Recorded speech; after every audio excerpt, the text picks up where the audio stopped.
Call the regular meeting of the Pennington County Commission to order. We'll start with first of all, if you have cell phones or pager devices, we'd appreciate it if you'd silence those. The agendas are in the back of the room. Speaker request forms are in the back of the room. You can turn those in on your right to Holly Hennies at the front of the dais. And we'll begin with a moment of silent reflection and the Pledge of Allegiance, led by Commissioner Adcock.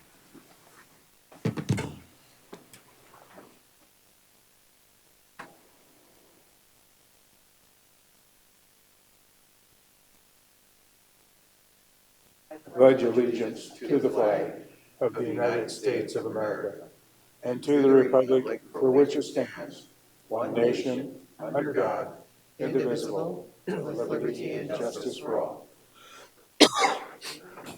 Thank you, Commissioner Adcock. Review and approve the agenda.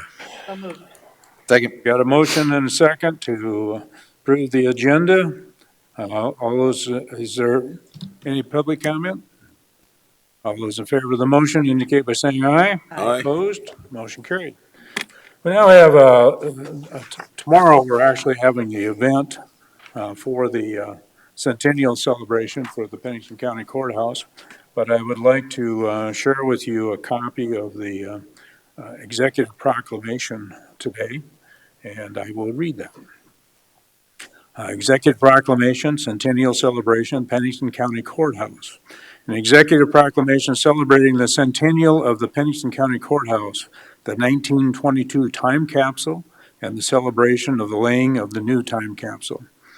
Whereas on January 11th, 1875, the county of Pennington was established and named after John L. Pennington, the governor of the Dakota Territory at that time. The first county seat was located at a mining camp called Sheridan. And whereas by November 1877, due to a dwindling population in Sheridan, the county seat moved to Rapid City, which had no official courthouse. In 1883, the second courthouse was built on the site now known as the Courthouse Square. This courthouse was destroyed by fire on April 25, 1897. And whereas when the third courthouse was nearly complete, a fire destroyed that building on November 10, 1897. Construction quickly began again. By May of 1898, construction was complete, and the courthouse was used until the current courthouse was completed in 1924. And whereas the current 100-year-old courthouse is the fourth Pennington County courthouse and the third on the Courthouse Square site, and whereas time capsules have long been a deliberate method of communication with future people and to help future societies understand current cultures, and are frequently placed in, created, and buried during celebration of the cornerstone laying of a building. And whereas on September 7, 2022, the 1922 time capsule was opened and its contents removed, revealed, and safeguarded for prosperity. In it were items of historical significance that provided a snapshot of the community in 1922. Whereas we celebrate 100 years of the Pennington County Courthouse and we celebrate the time capsule laid on June 5, 1922, 100 years ago by our forebears, a new time capsule will be laid for our descendants that honors the past, our county's heritage, and our collective communication to those who would open the capsule in 100 years. Now therefore be it resolved, we, the Board of Commissioners of the County of Pennington, do hereby proclaim that the citizens of Pennington County, South Dakota, along with its elected county and judicial officials, believe it is most appropriate and fitting to, in this centennial year marking the historical Pennington County Courthouse and 100 years of justice and community service, celebrate the opening of the time capsule left for us by our predecessors in the anticipation of the placement of the new time capsule we leave for our descendants to be opened in 100 years in the year 2122. We further proclaim November 16th, 2022 as Pennington County Courthouse Centennial Day in Pennington County, South Dakota, and do commend this observance to all of our citizens. In testimony of the whereof, we have hereunto set our hands and caused to be affixed the seal of Pennington County, South Dakota, this 15th day of November 2022, signed by the Pennington County Board of Commissioners. Is there a motion to accept the So moved. proclamation? Second. We have a motion and a second to accept the proclamation. All those in favor indicate by saying aye. Aye. Opposed? Motion carried. Joan Martin, consent agenda, please. Good morning, Commissioners. The Board of Commissioners uses a consent agenda to act on non-controversial and routine items. The consent agenda is acted upon by one motion and vote of the Board. Items may be removed from the consent agenda and placed on the regular agenda at the request of a board member or a citizen. The consent agenda contains the following items. Item 6, minutes from the special meeting of October 26, 2022. Number 7, minutes from the regular meeting of November 1st, 2022. Number 8, to approve the operating transfer from the general fund to the emergency management fund in the amount of $122,124. Number 9, to approve the 2023 hours of operation resolution. Number 10, to approve the expenditure for entertainment for the courthouse centennial celebration and authorize the auditor's office to issue payment to Kenny Putnam in the amount of $400. And item 11, recognize and thank the volunteers for the month of October 2022 as submitted by HR and Fire Administration. Are there any members of the public that wish to have any items from the consent calendar removed for discussion? Mr. Ellsworth, what would you like removed? Item number 7. Any other members of the public? Any members of the commission wanting any items removed? Seeing none, I would take a motion to approve 6, 8, 9, 10, and 11. So moved. Second. I've got a motion and a second. Any public comment? Any further discussion by the commission? All those in favor of the motion indicate by saying aye. Aye. Opposed? Motion carried. Mr. Ellsworth. Mr. Ellsworth is coming forward. I failed to mention Commissioner LaCroix will be absent for the entire meeting today. Thank you. Chet Ellsworth. I am objecting to the consent agenda for number 7 for November's 15A and B. The minutes, and I'm objecting to the way the minutes were written. That was the request for my agenda presentation on submission rules and registered deeds. The writing of the actual minutes motions that says that it was withdrawn verbally by Mr. Ellsworth prior to the start of the meeting, and I want to clarify that when I came in here to that meeting, I was informed that you had lawyered up, and the lawyer that was mentioned to me was a conflicted party within the items that I was discussing. That would have been talking to you folks who would have no right to adjudicate your own complaint against yourself because you're represented. And any further motion by me to come in here and do that would have been subject to harassment and discrimination, because she, Sarah Frankenstein, would have been both the representing you and a party to what my claims are, and that's all in the compact there. I can see no alternative for me to come in here because you don't have a board of ethics in this county. There's nothing above you except the court system, and with Sarah Frankenstein and Gunderson involved with the conflicts that we're talking about here, that would mean that they're conflicted out. And so I'm saying that I object to the way the thing was drawn up here, the minutes were drawn up here, as leaving out a very, very factual matter in that you lawyered up before I even got in here. Thank you. Well, Mr. Ellsworth, I really don't have much of a response to it. I actually don't know what you mean by lawyered up. I don't think we had any conversation with a lawyer relative to that I know of.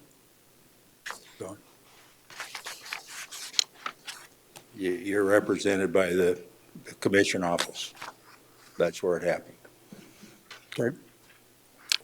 Is there a motion to approve the minutes of the regular meeting? So moved. Got a motion and Second. a second. All those in favor indicate by saying aye. Aye. Opposed? Motion carried. Regular agenda items, Commissioner Lassiter. Thank you, Mr. Chair. Item number 12 is the draft that I presented at the special meeting. And so I've kind of tweaked it a little bit more. I've got some more feedback on it, so that's why I tweaked it. I bring it to y'all for consideration to either pass it in its current state, to move it forward to our state legislators, our governor, our state legislators, the Secretary of State Barnett, and the State Board of Elections to see some of the changes that we may support for them to look into. Obviously, we're not going to write legislation, but it gives us an idea, and they get to see what we've kind of dealt with through this last election, but also some things that we can kind of shore up, being one of the 6 states that doesn't have a post-election audit and things of that nature. That's basically how this thing came about. There's some changes that I'm willing to adjust on it, because some of it's not hard and fast, some of it's just based on the information that I had plus some feedback. So I would take further feedback if there's any specific changes prior to making a motion on this item. Commissioner Lassiter, just a comment. I had the opportunity to travel to several counties post-election, visit with their election officials, and I didn't really find any support for post-election audit from the auditors themselves. I wouldn't say they were all totally opposed to it, but at the same time, they didn't see a need for it. And so I look at your point number one, under number one, which says to establish a criterion of 10% of each county's precincts be hand counted after machine counted, so checks and balances can be performed on the accuracy of the electronic tabulating devices, and to assure any recount must be completed by hand as a secondary check to the accuracy of the tabulating system. I would think that in itself will draw considerable opposition, not only because of the amount, but the reference to the hand counting on the post audit. Fair enough. Yep, I agree. I've heard a lot of comments about that. If you follow the EAC's rules for post-election audits, there's multiple different ways to do it. That's one of the options. That's the option I originally started with. There's also an option that you can have a secondary system that does it, that's not connected to the internet, that's not part of the actual systems that work for the actual ballot counting the night of the election. So there's multiple different ways. Having this in there, changing it to 5%, changing it to a secondary system to count, I'm not opposed to that, because that's part of one of the EAC's recommendations and the National Association of Secretaries of States that say we should do this for our elections. So I'm not opposed to changing some of the very specific details in that. That was just my initial research whenever I was doing this, but I've come across other research and other support documents for other ways. Mr. Chair, Commissioner Roskinek. so would number one, the 10%, would that'd probably have the largest impact on the counties with the largest populations, so then the smaller counties could maybe do 10%, the smaller and the larger counties could do a smaller percent if we ever decided to go that route? Well, I don't know if I would want to put, for example, I don't know if I'd want to put 5% for large counties and 10% for smaller counties. I think if we're going to do it, you do it consistent across the board, because then you get a consistent readout. If you say 5% to one, you say 5% to all. And again, I'm not hard and fast on that. I've even seen certain areas, if you do it with a machine, 3% is acceptable. Because it's going to show you if there is irregularities in the counting, if you have a way of verifying it. I don't, you know, we heard about Tripp County, doing hand counts on theirs, and it took them a while to do theirs, but theirs, if I remember correctly, and Cindy here, did we understand that it was just one vote difference between the machine votes versus That's what I was versus told. the hand count? So that tells us that, you know, if hand counting is off by one, do we even need to go to that large volume? Because that's gonna take up a lot of time. That, if I remember correctly, it was roughly about 2,400 votes, and it took them until 5 o'clock in the morning. I can only imagine if we had to do that here in Pennington County for 10% of our precincts, that would not be judicious use of our time, I don't think, if the machines are working. And I think I've pointed out, if the machines are working fine, we have to be able to verify that, just like in any other system. You have to be able to have checks and balances on that. So what's the best way to do that checks and balances? And even a small sampling is appropriate after seeing some of the other evidence that I have. So I'm open to changing that or even rewording it if somebody's got some specifics on that, but removing the hand count, unless there's a need for it in certain instances, which I think either the Board of Elections or even the legislators can apply that, because this number one, that's not recommendation. It's only a recommendation, and the legislature has to put it in codified law. There's only two instances where I actually recommended changes to the law, and that was item 2 and item 3. And outside of that, the other ones are more for the legislators to take it up, or the Board of Elections to take it up and say, does this have merit? And if it does, what is our options? What's our best options?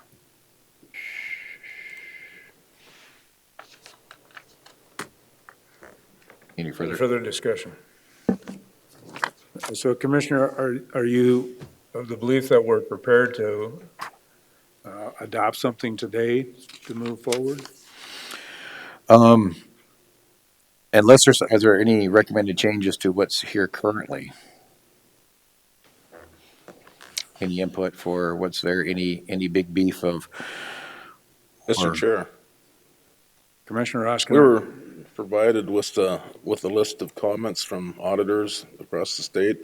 I have not had a chance to read that whole document. I would like to hold off until I've had a chance to see what the scoping process reveals, and before I would want to vote on something today. Chairman, Commissioner Adcock? so what were the two changes to number one, the 5%, and what else? The secondary count? What were, Hand counting for any recount, because I put in there, any recount must be completed by hand as a secondary check to the accuracy of the tabulating system, which in theory could, if we stayed with it the way it is, it would be 10% precinct counts plus it could be 3 or 4 other precincts that could be hand counted, which really drives up the amount of man hours and things of that nature. So I understand the concern of that. So even removing that would be appropriate. so if we remove that, is that what you were talking about, Commissioner Drew, was the changing that, and then the rest of the stuff, the criteria or the things in the letter were fine? I wouldn't necessarily say they're fine. I didn't find any objection to it. The only thing I really found an objection to was the requiring of hand counting and the percentage. And I do think that, that percentage can be cut drastically as long as it's done, whatever post-audit counting is done randomly of a sampling, so that there's no preconceived notion of Right. what portion or what precinct may be recounted or whatever. So I don't know what the exact wording should be on that, but I think you even mentioned, Commissioner Laster, maybe even down to 3% could be a legitimate amount. So Chairman, Commissioner Adcock. but I have a follow-up. Miss Cindy, could you come up here, our auditor?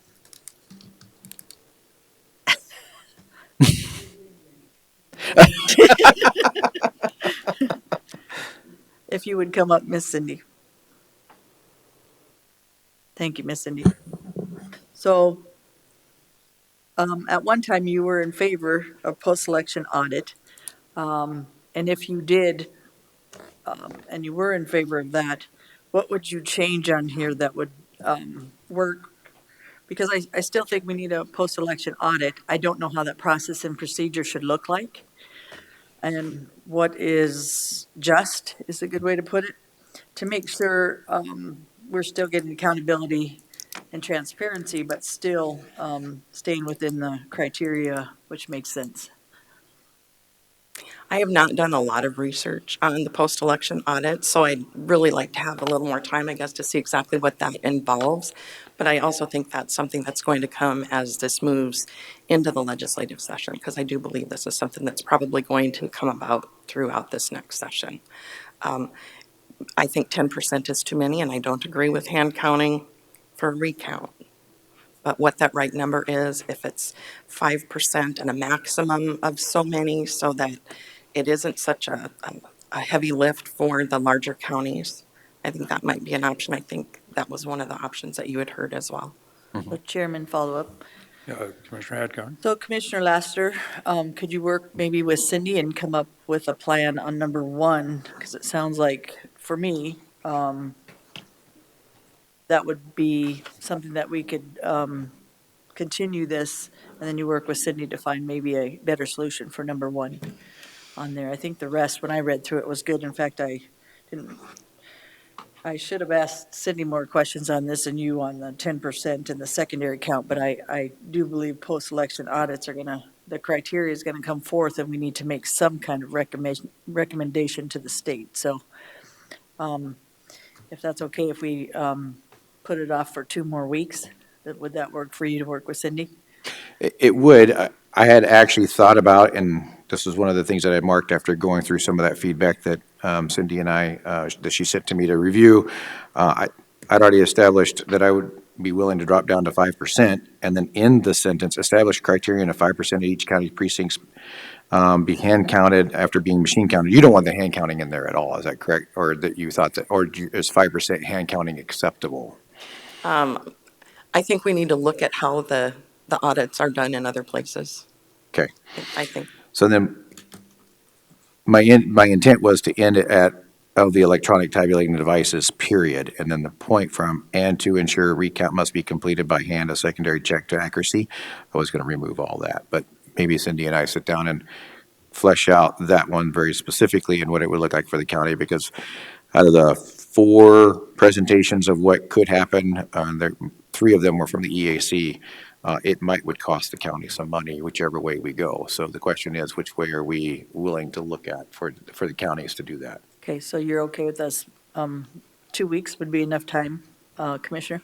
I think that's plenty of time, as long as that's all that we have concerns with. Is that all that we have concerns with, that just to kind of shore it up and then make sure that it sounds good, Cindy, and if we can get other support, that would be fine. So Commissioner Laster,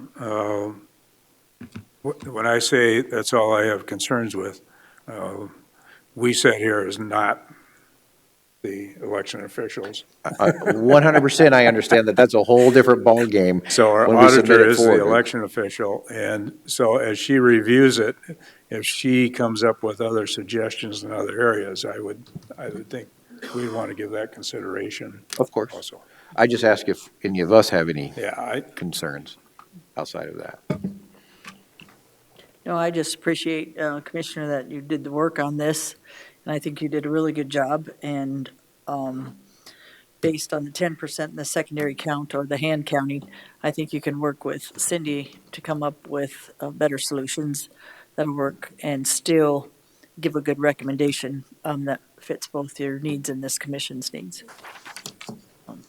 Mr. Chair, Commissioner Roskin. I want to thank you too, Travis, because I know there's a lot of work in this, and I want to read every word of this because I saw some really good comments in here, agreeing with your template, so thanks again for going out of your way to do that. So I'll move Thank you. to continue for 2 weeks, which Second. is December 6th. Got a motion and a second to continue for 2 weeks. Any public comment? Yes. I was going to make a comment too.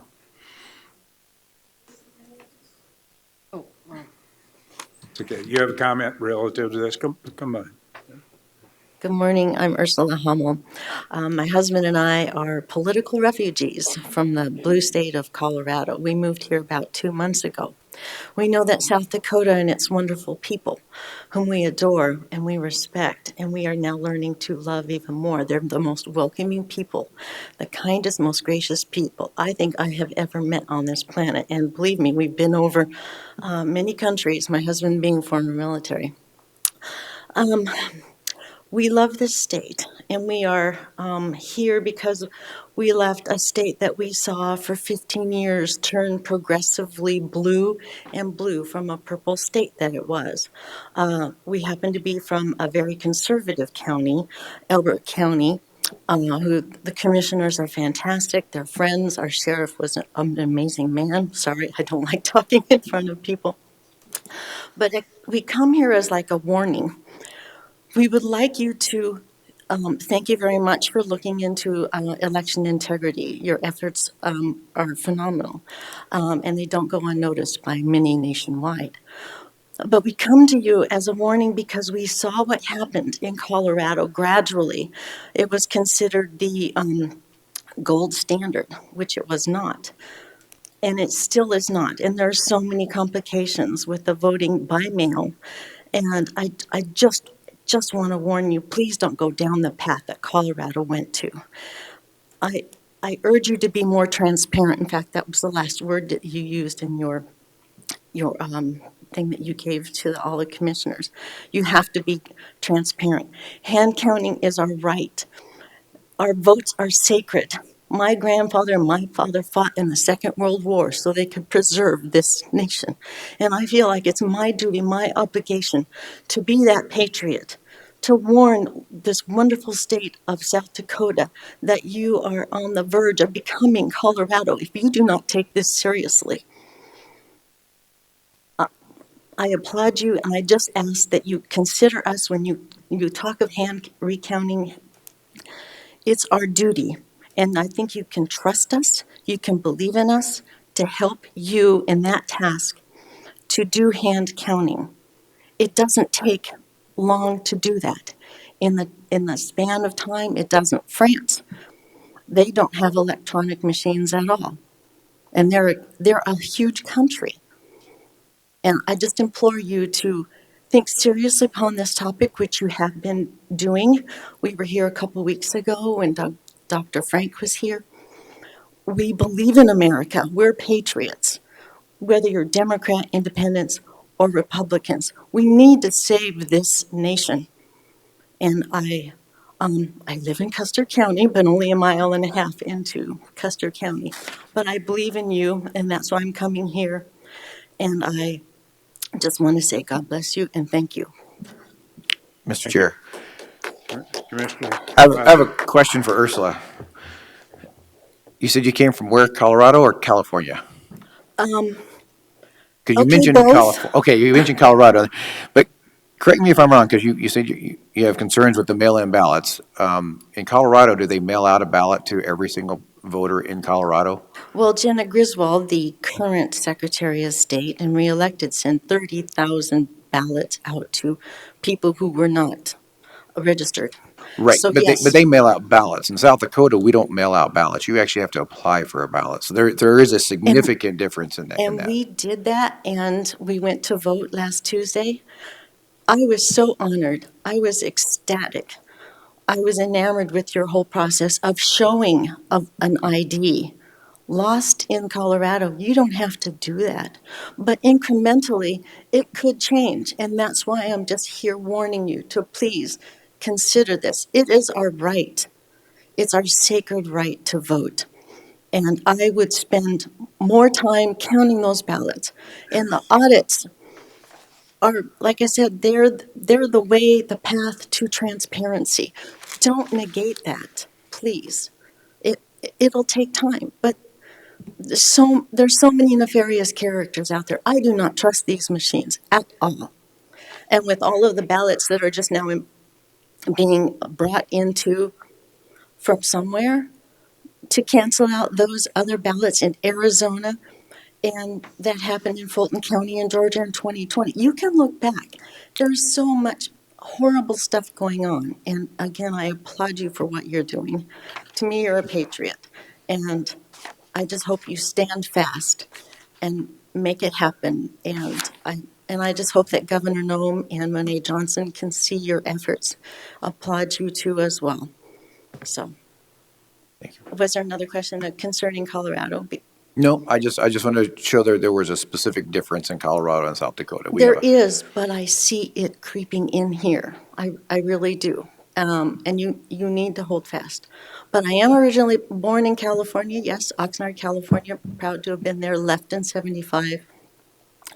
Ronald Reagan was our great governor. And like I said, we've been in the military all over Germany and Japan, you name it.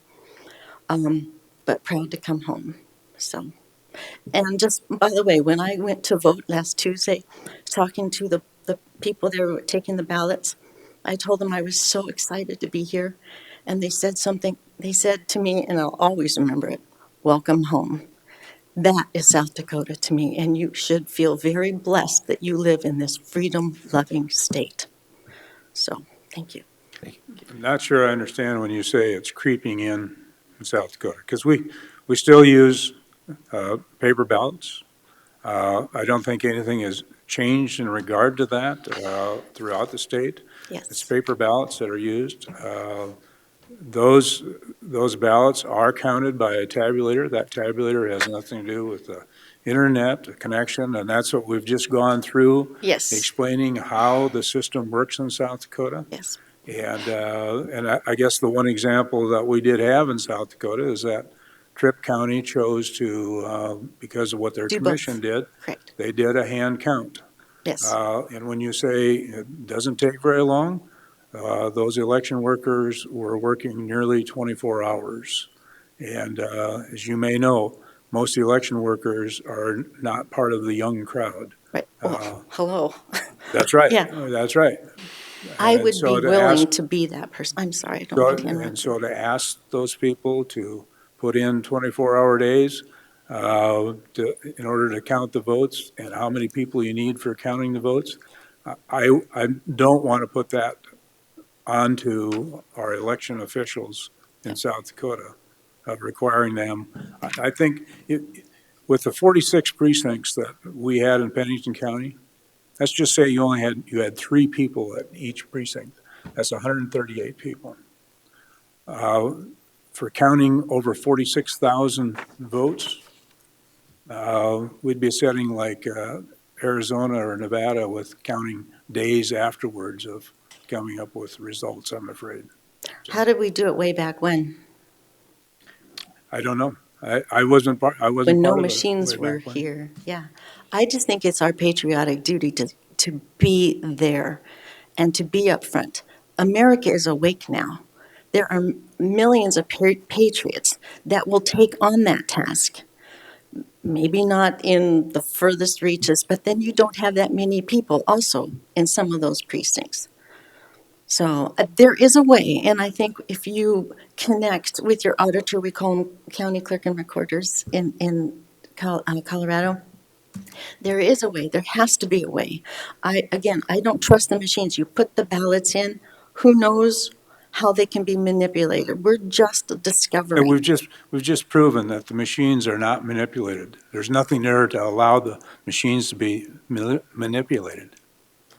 That's what we've gone through, and I think that type of message to the voters is what creates the fear that there's something that can be done, and there's nothing. I don't know if that is the final say or not, but it's worth discovering what really is happening to our vote when the machines take over. When China has had the back door to the votes and the machines. If you- Mr. Chair, I don't think that's accurate. I know Commissioner you- Oskinen. I know. what happens to the integrity of the system when a lady or somebody's been up for 23 hours and they're hand counting? I think you get more Now you people. got a really good chance of errors, because we're just humans. Yeah, well, we were humans before the electronic machines came in as well. We're still human. And I think you should Accountants trust nowadays, us. they don't use slide rules, they use calculators. It's just the way America does things. The abacus, But I'm nobody's trying to sorry. do anything illegal. No, I'm not saying that people are doing things illegally. I think it's our right, what we did before the machines came in, we could look at and adopt. So what machines are you talking about? We use Dominion machines. I know you use SNS up here. And our machines do not have any connection to the internet. That you know of, yeah. No, they don't.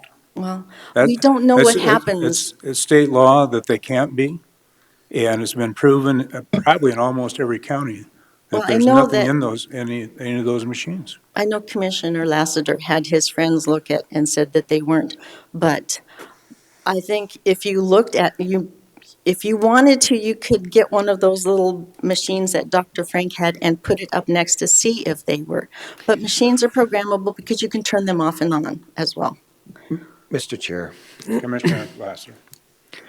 So I spent a good time with Cindy Muller and her staff, and I think their process is really good. And that's the reason why my recommendations probably aren't in line with some of the recommendations that others that want that. But my son's an electrician, and whenever Dr. Frank gave that presentation, my son knows what he was talking about, what Dr. Frank was talking about. And my son wasn't in this room, but he was next door watching to it. And there were some people that were in there and they heard what he said. And he said, well, yeah, that machine's going to pick up any radio signal. So anybody or any transmission. So anybody who has a cell phone, if you go into that room, if Dr. Frank had a cell phone on him and he turned that machine on, he's going to say, see, this is showing that there is a possibility for it to connect. And it's very important to say possibility because that always will throw doubt in someone's mind. The question is, do we have evidence that you can connect to them and do those machines put out that signal? The reason why we had IT look into it is because per Dr. Frank, after I had my one-on-one with Dr. Frank, he says, you're not an IT guy. Dr. Frank doesn't know my background. I actually used to work hardware IT whenever I was doing some work on the side when I was in the Air Force. But throwing that aside, we had our actual IT guys who are current on what's hardware and what's considered a modem and what's not, and what's Bluetooth and Wi-Fi and all that kind of stuff. They were able to look inside the machine and verify that those machines didn't have any of that. So whenever I look for evidence, you have to give a presentation of evidence, not the propensity of something happening. It's like me saying something like, you're going to drive today, are you going to drive drunk? And I'm not saying that you are, but then that's just an assumption that just because you're driving a vehicle, you're going to drive drunk. We don't assume that. We assume that everybody is doing what they're supposed to do.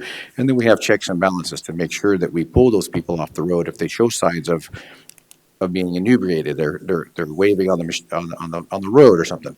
The same thing with the auditor doing the processes that she does. She is doing everything she can to make sure that our votes are coming in right. And if there's any malfeasance, any issues, the processes that she has in place and that we're going to work to secure even make them even tighter, she can pick up those trends and then say, there's something going on, let's look into it. And that's the whole goal of what I want to do. I've got 6 people in my home that vote, well, 3 that vote now, but we have some others, teenagers that are coming up that can vote. And I don't want their vote to be, Extinguished. I want their vote to be secured. I don't want it to be watered down because there's a problem in the system. That's why I have done as much as I've done. So, you know, and the Board of Commission has been very gracious with working with me on this to, you know, and I think Cindy's been very gracious working with me. You know, I have asked her a lot of questions and, you know, she probably thought that I was like questioning her job when that's what I wasn't doing. I was trying to get an understanding of it. And then when I was there Tuesday night, I actually got to see the whole machine at work and got to ask some questions. And other people asked me questions about some things, but I got some things clarified. And it actually worked out to be able to see the process. And I would encourage anyone to watch through the process for South Dakota and Pennington County. Are we Chairman. allowed?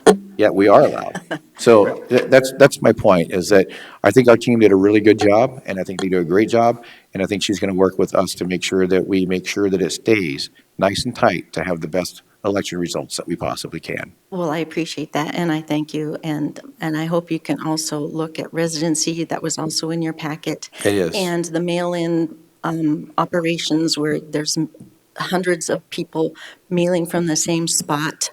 that is another way it creeps in. But I appreciate your explanation and your work and your thoroughness and your care. Commissioner Adcock. Thank you. Ma'am, I appreciate you being here today. My thoughts are, the election audit, I think, is a positive. It kind of it does address some of the things you're talking about opening the machines beforehand and doing some things that actually, kind of establish that post-election audit to be, changing of the rules a little bit. Where that's going to go for Pennington County at this point, I trust Commissioner Laster and our auditor, Miss Cindy, to put that first criteria on post-election audit where it should be. I always like listening to the people. I like both sides. But I also understand hand counting, and I also understand, and I did look them both up, hand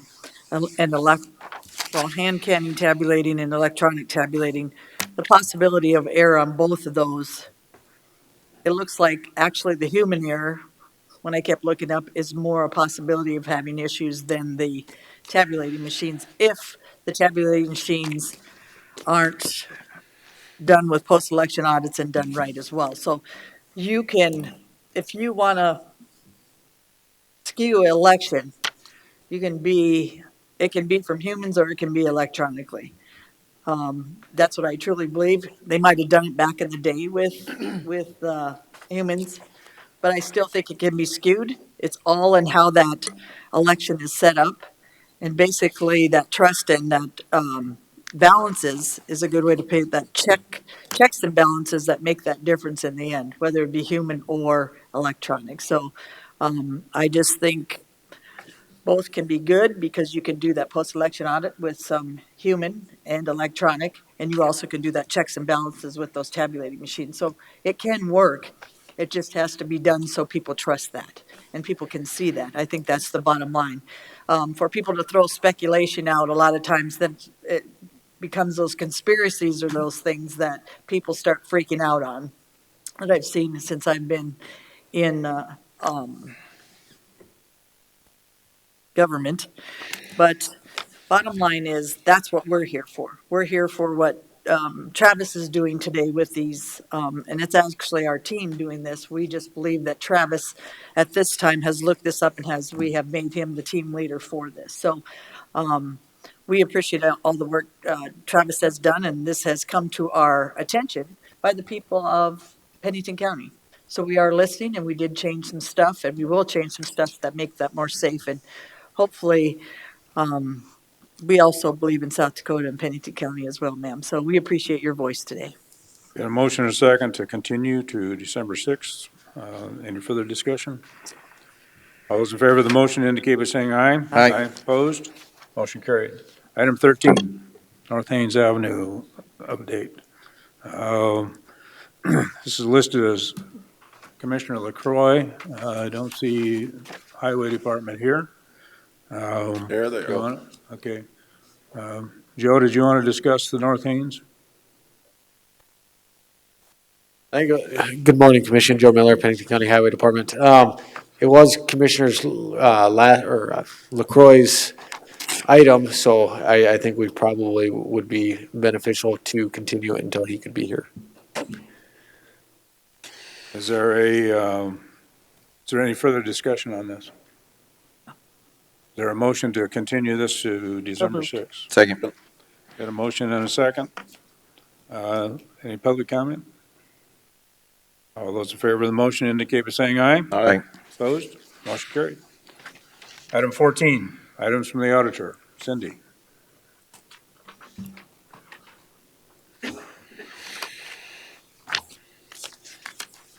Cindy Moeller, Pennington County Auditor.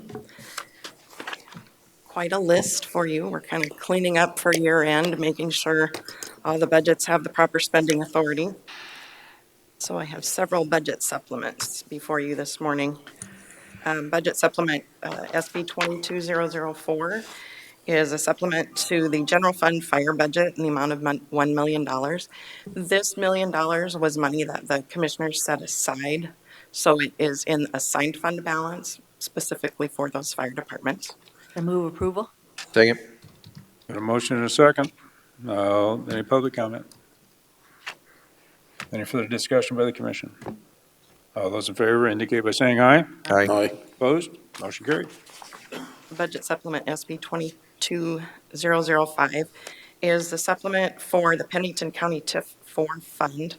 And what this is, when we're actually working on budget, of course, we don't have levies done for that year, so we don't know exactly what we're going to be looking at for revenue. Therefore, we don't know the expenditure side of putting that money back out. So this is going to be an annual thing as long as TIF 4, and then as TIF 6 comes, 5 and 6 come online, we'll be seeing this every year. So this is from current year revenue. So moved. Second.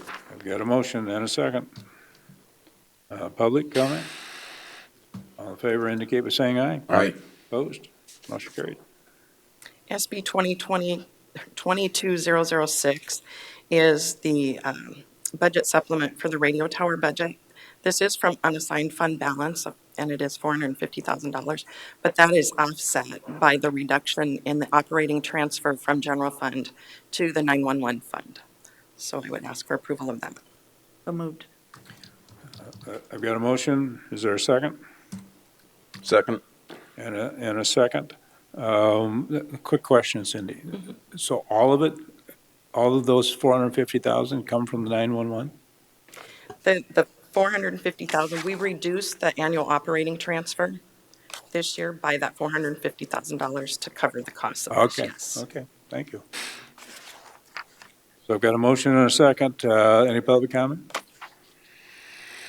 All in favor of the motion indicate by saying aye. Aye. Opposed? Motion carried. SB 22007 is for Health and Human Services. We've got a general fund budget supplement, and that is from restricted fund balance.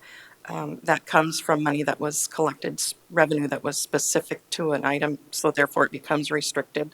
So that money will be coming out of the restricted fund balance, the $357,000. Then we have another one that is from current year revenue. So moved. Second. Motion and a second. Any public comment? Back to the commission. All those in favor of the motion indicate by saying aye. Aye. Opposed? Motion carried. SB 22008, this is the money that we received for the pivot point. I had to stop and think about that. And so we did not have that in the budget, so in order to give spending authority for that revenue, we needed the budget supplement, so I would ask approval from that.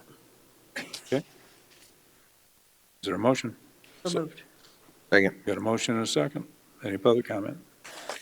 All those in favor indicate by saying aye. Aye. Opposed? Motion carried. SB 22009 is a budget supplement to the MacArthur budget in the MacArthur fund. And all of that money that comes in for MacArthur goes into the MacArthur fund and can only be used for MacArthur fund expenditures. So we would ask approval of that supplement. A motion.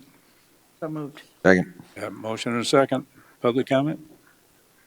All those in favor indicate by saying aye. Aye. Opposed? Motion carried. SB 2210 is for, we've got one for 15,000 for the pest control budget and one for 10,000 for the natural resources budget, and both of those are from current year revenue. So moved. Got a Second. motion and a second. Any public comment? All those in favor indicate by saying aye. Aye. Opposed? Motion carried. SB 2211 is the fire budget, and this is in the fire fund. So, and this will be coming from the fund balance. It's the amount of $20,000. How much? 20,000. 20? So moved. Got a Second. motion and a second. Public comment? All those in favor indicate by saying aye. Aye. Opposed? Motion carried.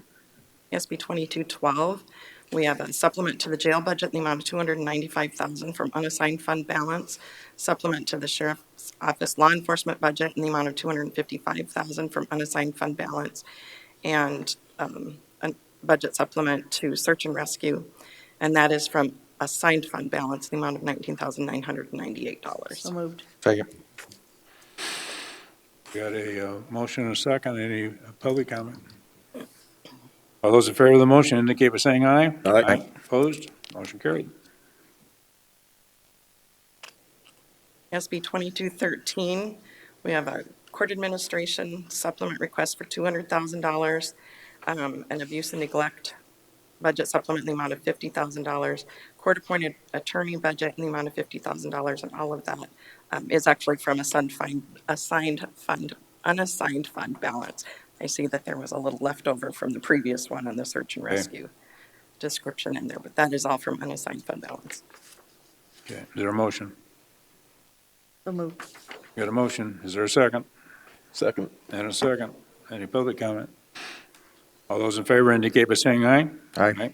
Opposed? Motion carried.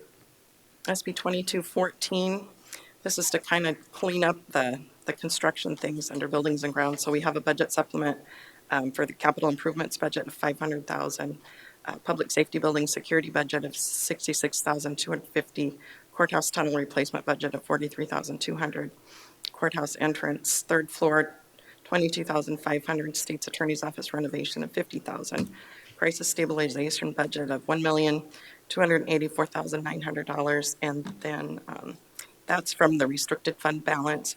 And from current year revenue, we have a budget supplement for crisis stabilization of $4,486,019. Is there a So motion? move. Got a motion, is there a second? And a second. Any public comment? All those in favor of the motion indicate by saying aye. Aye.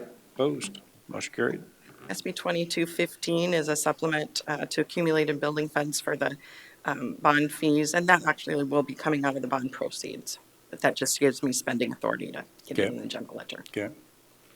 Is there a motion? So move. Second. Got a motion and a second. Any public comment? All those in favor of the motion indicate by saying aye. Aye. Opposed? Motion carried. Item B, liquor licenses. First one that we have is the renewal of the retail on, or excuse me, I have the wrong one up. I always do that to myself. The renewal of the retail on-sale liquor with Sunday sales, and there were no reported comments from planning and zoning or the sheriff office on this, so we would ask for approval of the renewal of those licenses. So Chairman, move. Commissioner Adcock. just a question. If there's violations, do they come up on these liquor licenses, or how do we ever find out if there's any violations on The it? sheriff's office would notify if it. But they don't put any of those on here if they ever violated or anything? They or- haven't. There were no comments received, so. So what it means on all these people that have their liquor license, they have had no violations? Correct. Okay, thank you. No violations and taxes are paid.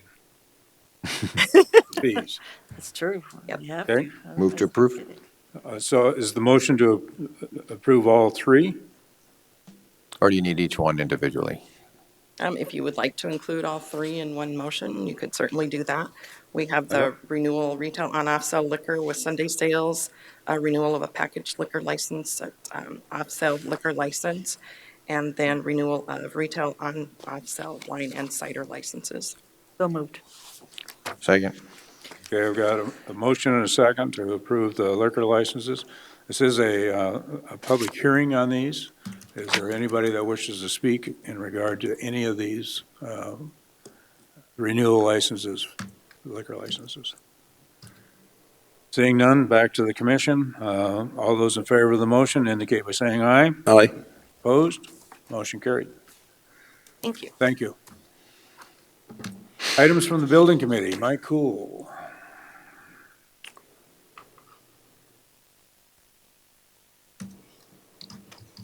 Good morning. Mike Cool, Buildings and Grounds. At your last meeting, I brought forward a building committee recommendation to buy a property just north of the 900 Concourse acquisition that the county just finalized as of yesterday for our administrative offices. This is a property that we could utilize for future growth adjacent to that property, allows us some flexibility, maybe avoid some of the challenges we face downtown now relative to being able to have property available to expand when needed. We also believe that the reason why we're trying to act on this now, this property does have an offer on it, and we believe it's desirable for Pennington County to control it. It addresses some line of sight issues relative to our site as well.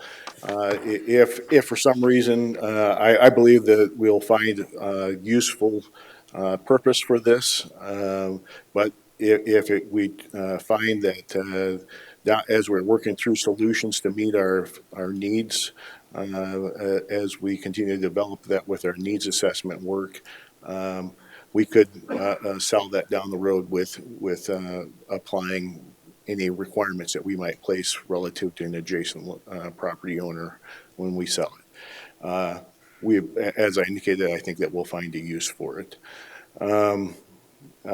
Right now, I think that what we've seen is that property is very expensive. This is, in comparison to anything we've been looking at $266,413. This is very inexpensive land for the county to acquire. So we brought, as I noted, this is a building committee recommendation. We've had brought it forward at the last commission meeting.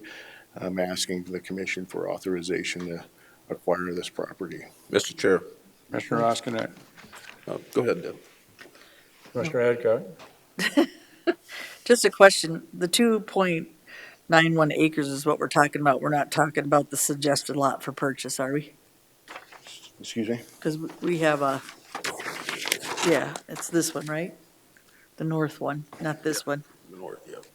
Okay, because it says 2.981 acres, that's the one that's north of it, but then you have a suggested lot for purchase. That's just a suggestion, but not the one we're purchasing, right? Do you need this paper? Mike? You are looking at probably a submittal from the last meeting. In this one, aren't we? No. It is a 2.78 acre lot that we're looking at that's just north. This is 900 Concourse. You can't see This this. is just north. Okay, so I got the map wrong is what the problem is. That would be north.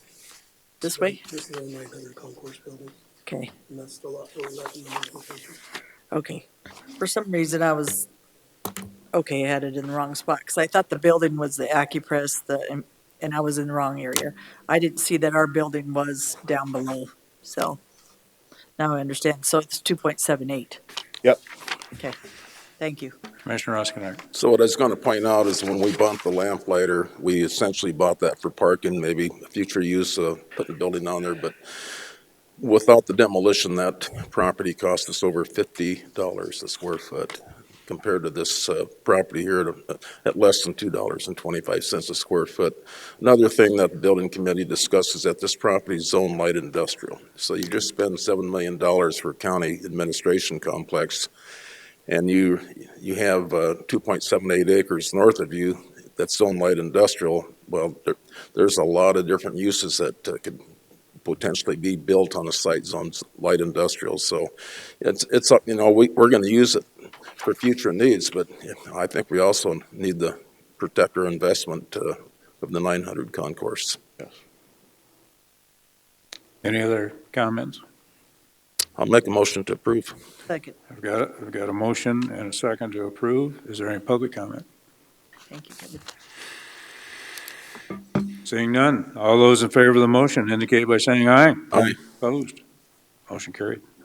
There is a 10-day waiting period relative to the current offer on the property that they have an opportunity to respond and drop all of their contingencies on the property.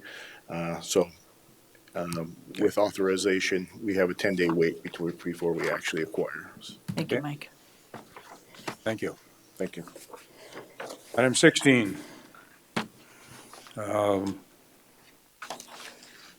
Items from Emergency Services Communication Center. Mr. Well, Ted. good morning. Good morning, Commissioners. Ted Rufflet, Pennington County 911. Here to answer any questions you may have on this. We did send a memo over. It's conveyance of ownership of a 3.2 acre piece of land that we currently have easements on, and we operate a radio tower there. The landowner is looking to sell it, and the buyer would like to clean up the easements by conveying ownership to the county now. And so this motion would simply give us, Jay Alderman and I, the authority we need to go ahead and finish this up and get the deed and everything prepared and take ownership of it. So moved. Second. I've got a motion and a second. Is there any public comment? All those in favor of the motion indicate by saying aye. Aye. Opposed? Motion carried. Thank you very Thanks, much. Ted. Item 17, Highway Department. Joe. Good morning, Commission. Joe Miller, Pennington County Highway Department. Item A in front of you is our 2022 bridge inspection overview. As part of their contract with the county, the state requires KLJ to come in, or whoever the engineer is that is chosen to come in and do a presentation to you on what their findings for that year are. So with that, Sean's here.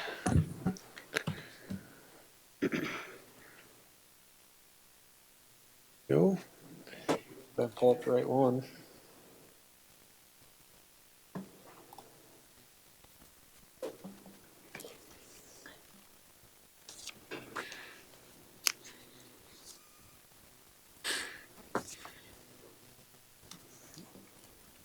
All right. Morning, everyone. Good morning. Sean Mayfield with KLJ Engineering. Just a very brief summary of our inspections from this year. So we inspected 62 bridges, and of those 62, 54 were no changes, so that's a good thing. 7 of the bridges actually were improved since the last inspection cycle. 1 had been fully replaced, and 6 of them were rehabilitated, essentially bringing them up to fair to good condition. We did find one bridge that we had a noted deterioration of one of the beams, so I'll go into that here in just a little bit. And there were no critical findings, and critical findings are immediate action, things that essentially you have to close the bridge or close a lane or something to that effect. First, the full replacement. This is on Sunquest Lane, Bridge 305-300. A new 60-foot bridge was put in place. This is in Johnson Siding over Rapid Creek. And it was completed in September. And the initial inspection and load rating were done just to get it on the state's inventory. And it's ready for use, essentially.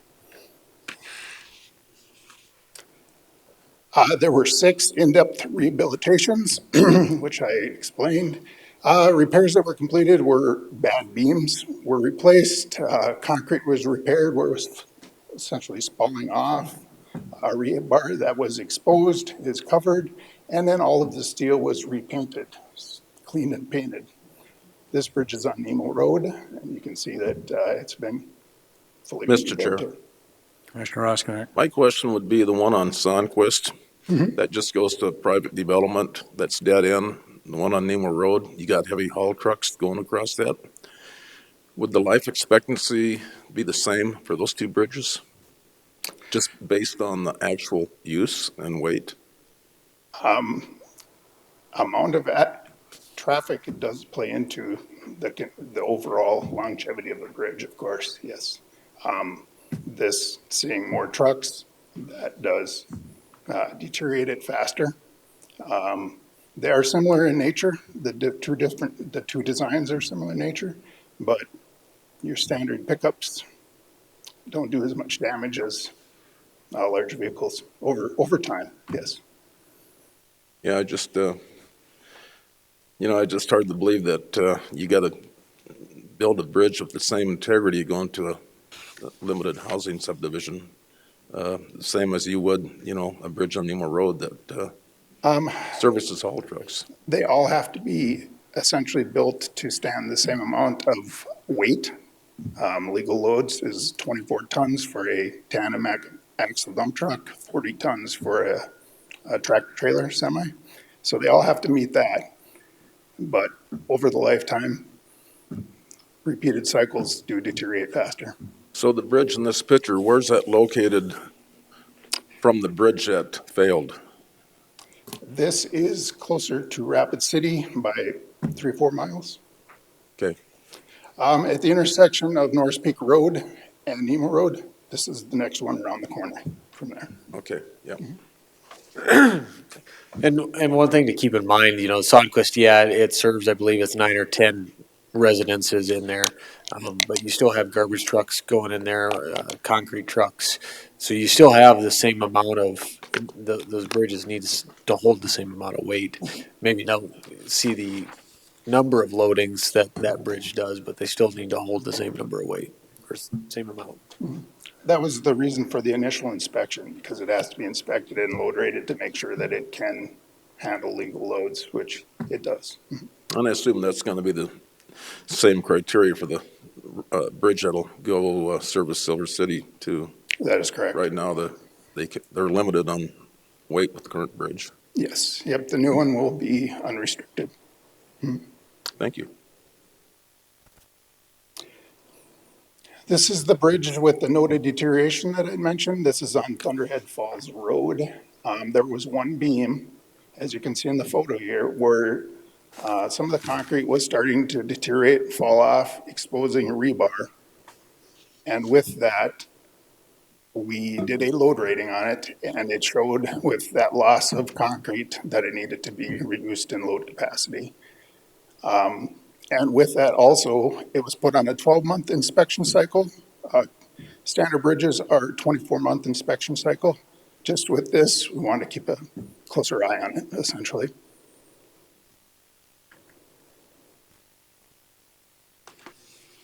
So just a short condition summary of the inspections from this year. 13 are considered in good condition, which to be in good condition, it's got to be relatively new. For example, this is south of Wasta. Continuous concrete bridge built in 2002 is in like new condition. There's really nothing to note of deficiency at this time. There's 3 conditions, I should say: good, fair, and poor. Those are what bridges fall into. The vast majority of national bridges is fair condition. You have 37 of them from this inspection cycle that are in the fair condition. And most are good with no needed repairs. This bridge, Lower Spring Creek Road is where this bridge is at. And it just is showing some concrete wear on it. So this is actually on the 5-year plan for rehabilitating the deck on it. And then 12 bridges in the poor condition. And with this, these 12 bridges are in your 5-year plan for have repairs done, just so that you can bring them up to a fair or good condition. This example is south of New Underwood, and it's just a timber bridge that's showing rot and deterioration. And it is load posted at this time as well. So Sean, are a lot of the bridges that were built, I see that was built in 1950, so when did they discontinue primarily using timbers for building bridges? Was that during the 50s? And you'll see some in the 60s, but yeah, 50s and 60s is pretty much the end. They still do have timber decks. Sure. There is 159th Street has a timber deck on timber abutments, which was built in the 90s, but it's very uncommon to see those within the last 20 to 30 years. Mr. Chair, Commissioner Roskinek? so I'm assuming it'd be safe to assume that the newer bridges are the ones located in the Black Hills that were replaced after the 1972 flood, and then looks like when you start getting out into the prairie, you're getting into the ones in the 50s and 60s. There are more timber bridges, yes, out into the, some of the older ones are into the Badlands area. Yes, you'll see more of these timber bridges, which are all on the 5-year plan to be replaced with newer concrete bridges, yes, or a steel bridge as well. But yes, you're correct.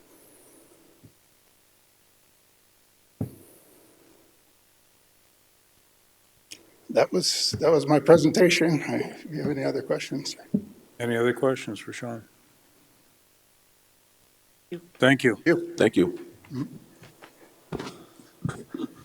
All right. Well, the good news is we're gaining ground. I think we started, when I started my career in 2018, we had 23 or 24 bridges on the load ratings scale. I think we're down to 21 or 22 with a lot more on deck here in the next 2-3 years. So we're making headway.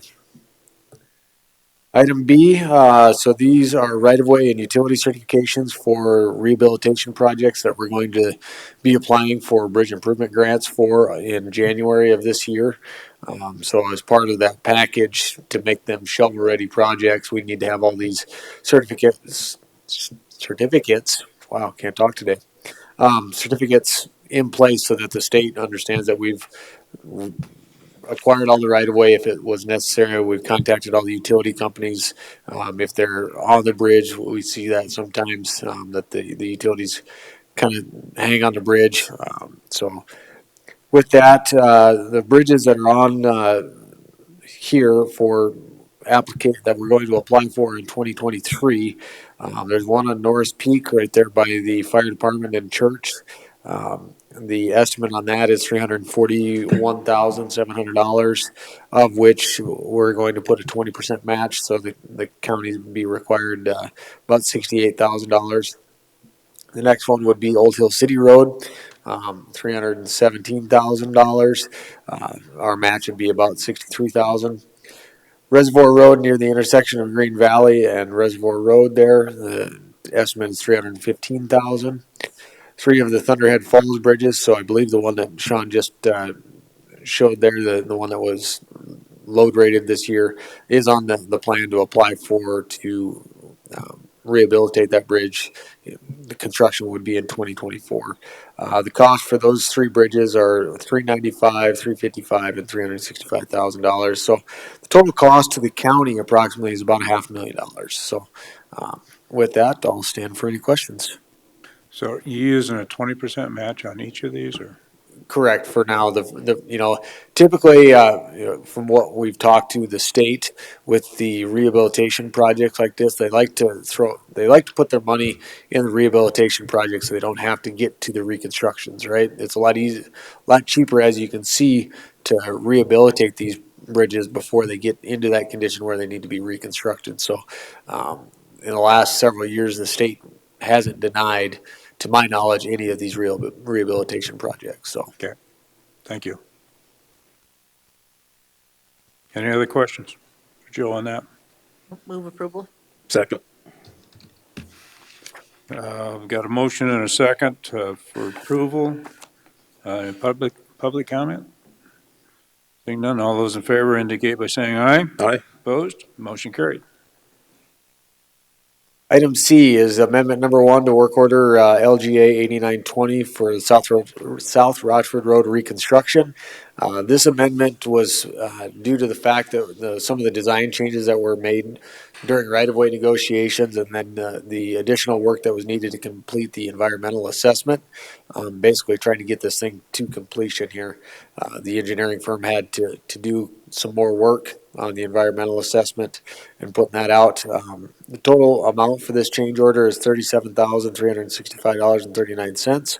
It's my understanding that the county will only be required to put up the 18.05% match of that, which is roughly about $6,800. So, and just an update on that, I did ping the Forest Service yesterday. I haven't got a response quite from them yet as far as where they're at with our letter of consent, but we're still waiting for the letter of consent from the Forest Service before we can proceed to bid letting. So we're still hopeful for a December.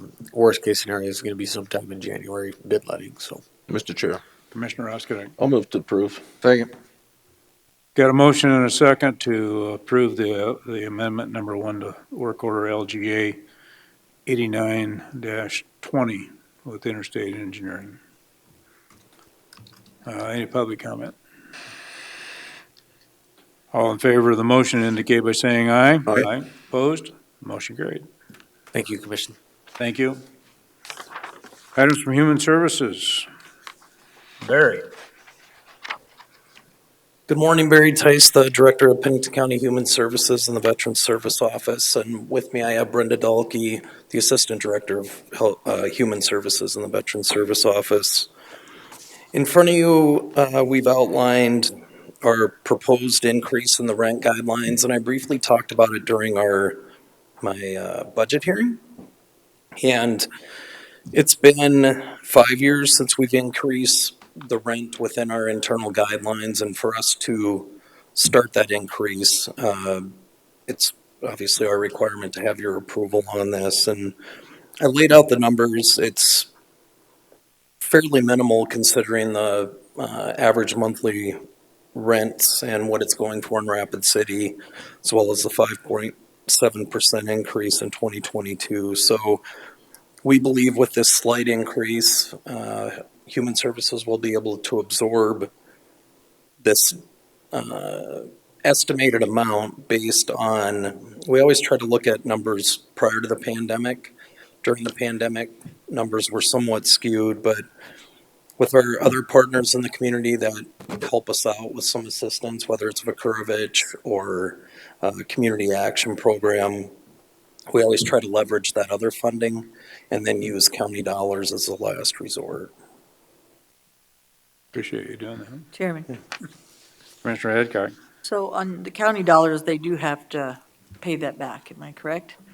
That is correct. They're lean for that. That's why oftentimes we use the sentence, we work really hard to say no because we want to identify the other funding sources so we don't put additional burdens on individuals.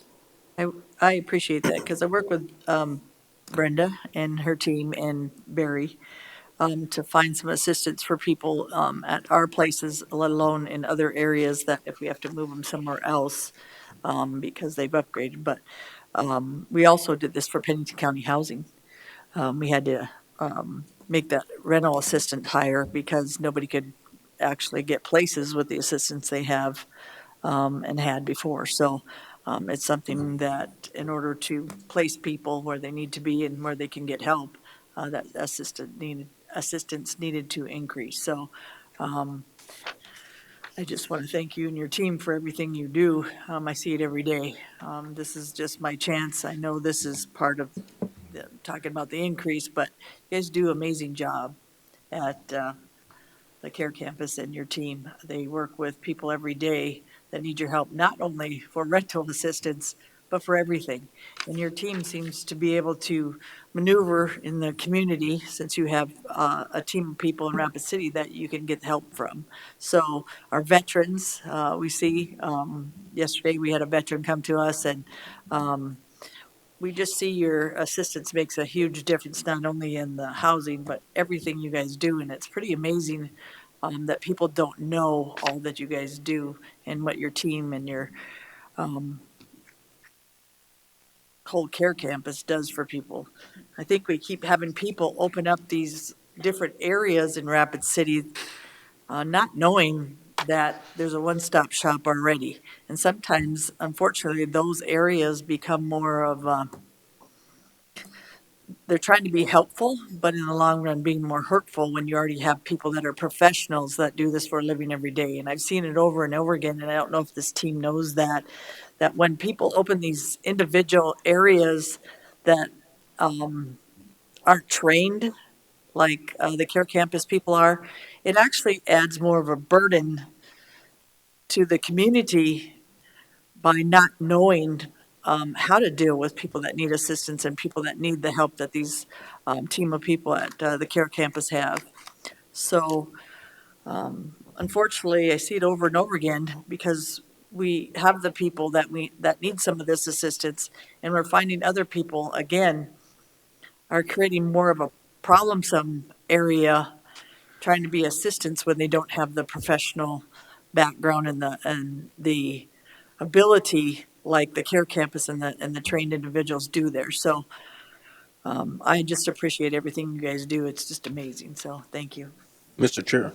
Commissioner Roskinek. On another note, Barry, I just wondered how things are progressing on the Pivot Point. I know that it was trying to find the workforce to operate that facility was getting to be somewhat challenging. And that's Sure. going to be operated by behavior management, is that right? That's correct. And Chief Deputy Welchel, through the Sheriff's Office, attends the building committee updates. And last Thursday, sounds like it could be closer to the middle of December, end of December, because they're waiting on some heating elements, which obviously is a major factor to open up a building. And so there's a slight delay in construction, but ongoing meetings continue with behavior management systems and Monument Health, and behavior management systems is working really hard on getting some employees on board. So this is my push for that as well. Just like other organizations in our community, they really need the employees to make sure that we can take good care of the folks who are using that facility. It's getting closer. Yep, thank you. So I need a motion here to, on these rental assistant increases. The motion would be to approve the proposed rental assistant increases in Pennington County Human Services guidelines to begin on January 1, 2023. So move. Second. I've got a motion and a second. Any public comment? Seeing none, back to the commission. All those in favor of the motion indicate by saying aye. Aye. Opposed, motion carried. Thank you. Thank you, Brenda. Thanks, Miss Brenda. Items from Natural Resources, Scott Guffey.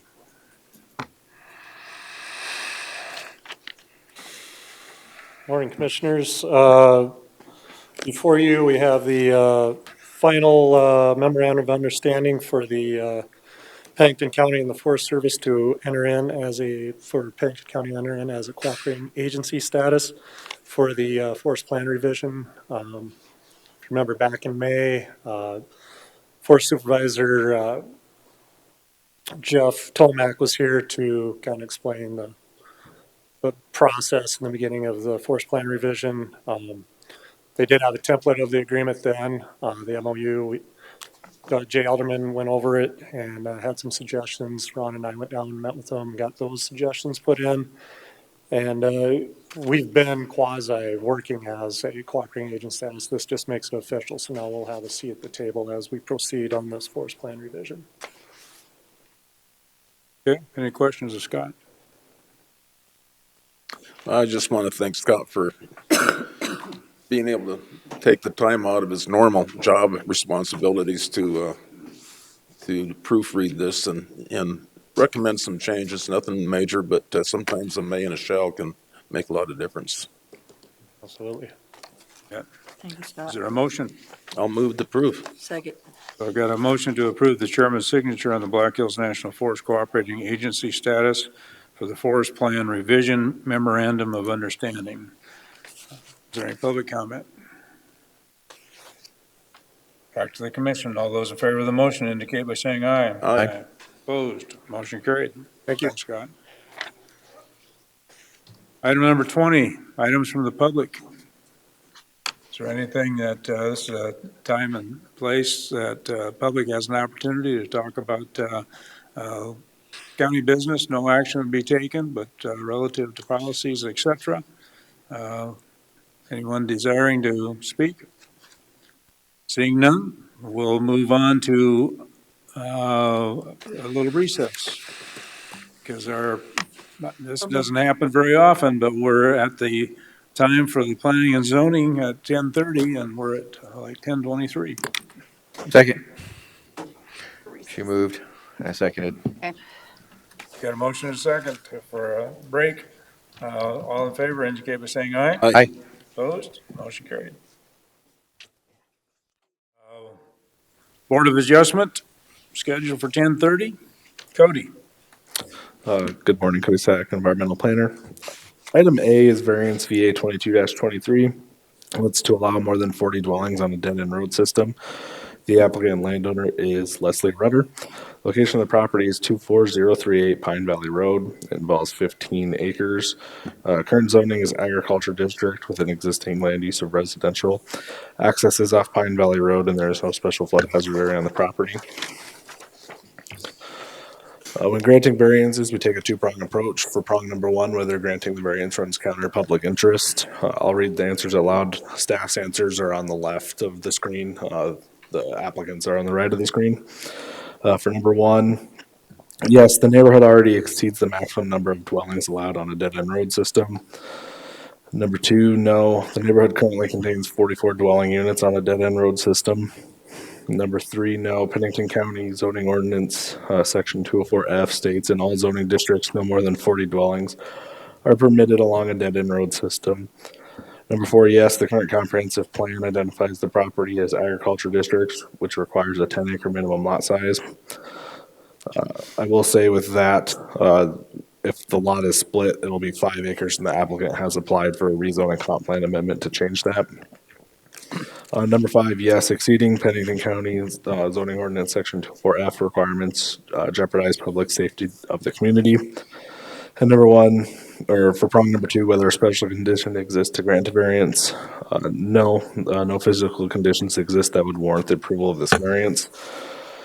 This was routed around for interdepartment review. There were no objections or concerns that were received. The applicant is proposing to split the property, the existing property, into a 10-acre parcel and a 5-acre parcel. The 10-acre parcel will contain a single-family residence, and then I believe she is looking at selling off that 5-acre piece. Pine Grove Road is a dead-end road system that currently has 44 dwelling units that are accessed by the Pine Grove Road system. This variance is required to allow a residence to be placed on that 5-acre parcel. The applicant has stated that the subject property was historically two parcels and were forced by the bank to combine them. In your packets, you should see two historic deed documents that show those two separate parcels.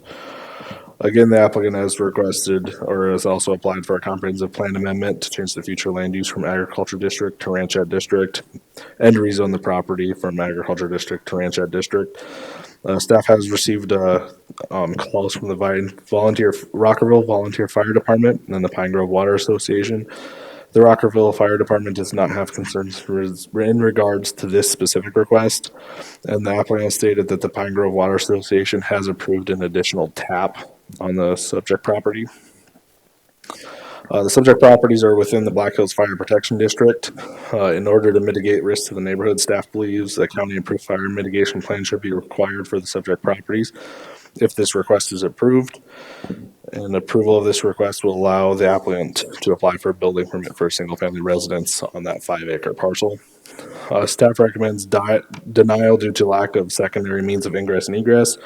However, if the Board of Adjustment disagrees and approves the request, staff recommends one condition be included. Mr. Chair, Commissioner Roskinek. I'm in support of this, and that's simply because prior to 1997, it involved a 10-acre lot, involved a 5-acre lot, and just due to the terms and conditions of the financing, they had to combine those. And because this happened prior to 1997, I just, if it wasn't for that, I probably would have a little more difficulty. But we got to realize the last meeting, the same thing's going south of this on Naughty Pine Road, where this gentleman wants to do a rezone, and the road district has problems with that particular road. So this is way north of that, and so myself, I'm in favor of the variance. Chairman, Commissioner Adcock. is there any emergency, like bridges or anything in that area that would mitigate where, two cars couldn't go out at a time, that kind of thing? Not that I'm aware of. Or the No. road that isn't wide enough so people could actually, I'm and fire- not. Oops, sorry, I didn't mean to cut you off. that's okay, in emergency services, Cody, that they couldn't get through on that road? Not that I'm aware of. I'm not sure the width of Pine Grove Road. But again, I talked to Gail from Rockerville Fire, and she didn't have any concerns with this specific request. She did mention that we need to watch adding additional properties or houses onto a dead-end road system, but she said for this specific request, she did not have an issue with it.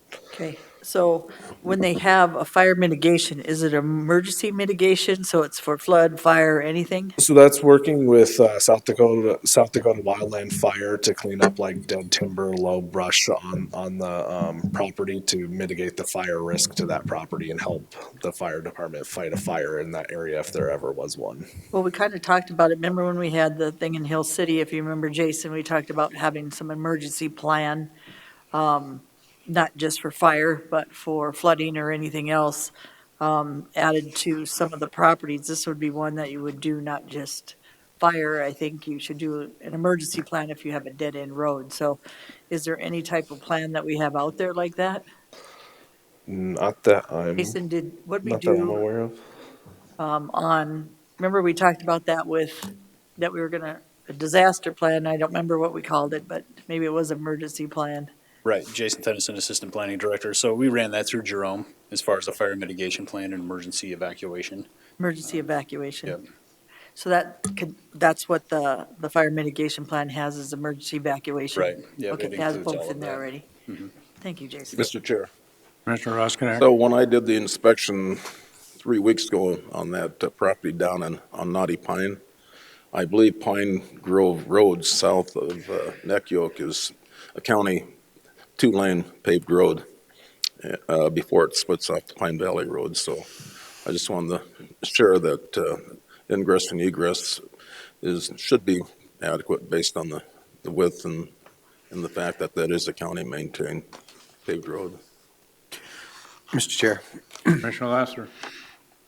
Cody, I got a question for you about other areas that have that have 40 or more that we also have this restriction on. Some of those do have pretty decent roads for ingress, egress. Usually when we do a variance, it's typically because there's a significant reason to do the variance. You know, there's a hill right behind their home, so they can't put something right behind their home. They move it over. If I understand everything that I read here, there's nothing in general that is a reason for them to have to do this. They don't have to split the property. There's not a court order. Like in some cases, we've had to deal with court orders, and then we say, well, if it has to be split by court order, I'm thinking not on Bransky Road, but then we mandate that they don't put a home on it. This one, you're already telling me they're planning on putting a home on it. So now we're going to have 45 units in an area, and then in general, there's no reason for that to happen because it's not being dictated by a court to separate it or anything. Not that I'm aware of. The applicant is in the audience if there are any questions on why she's going forward with splitting that lot. Mr. Chairman, I'd like to ask a question to the applicant. Absolutely. Please identify yourself. Hi, I'm Leslie Rudder. Pardon me? No, I just asked you to identify yourself. I'm Leslie Rudder. I'm the owner of the property. Leslie, I just have a quick question. So in here, it says it was historically 2 parcels, and I understand that. What forced it to be combined into one, and then? So my parents bought the ranch in 1968, and in 1991, my husband and I wanted to move out onto the ranch, and they made a deal with us where if we bought 5 acres for $1,000 an acre, they would give us 10 acres for free as a gift to me. Kind of like a early inheritance sort of thing. And so we did the 5 acres on a contract for deed. And at the end of that, in 1997, they deeded the 5 acres to my husband and myself, and they deeded the 10 acres to just myself. And then in 2000, we did a major home renovation. We added like 800 and some square feet onto the home, and we refinanced. And the mortgage company that we were working with wanted us to, they didn't want just the 5 acres, they wanted all of it to be part of the home. So we combined at that time, and that's the way it's been ever since. And then now you're wanting to split off 10 and 5 again. The lower 5 acres, my home sits just north, just right above there's 2 houses there. The one on the left-hand side of the loop, it was my parents' home, and then my home is the one just directly above the blue portion there. And my home is like right in the middle of the 10 acres. The 5 acres is something that never used, don't really have a use for. You know, if there were a requirement for me to do the fire mitigation, it would be probably some kind of a hardship because it's just, I live alone, I'm a single woman. It's not something that I could go out and do by myself. So I'd like to just keep the 10 acres and let the 5 acres go. I'm going to move approval. Second. We've got a motion and a second to approve. Mr. Chair. Commissioner Lassiter. I understand that. I know this is the Board of Adjustment.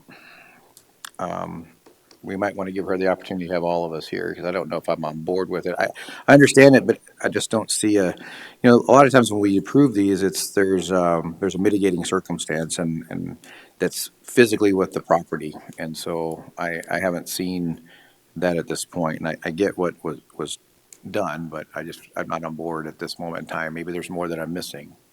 So, Leslie, what the commissioner is suggesting is that when we said as the Board of Adjustment, in order to approve this, it would require all 4 of us to vote in favor of it. And we're missing 1 commissioner today. And so the option is still out there for you if you would like to have us continue this until our next meeting, where we would probably have all 5 commissioners, since Commissioner Lassiter is indicating he may not be able to support this move at this point in time.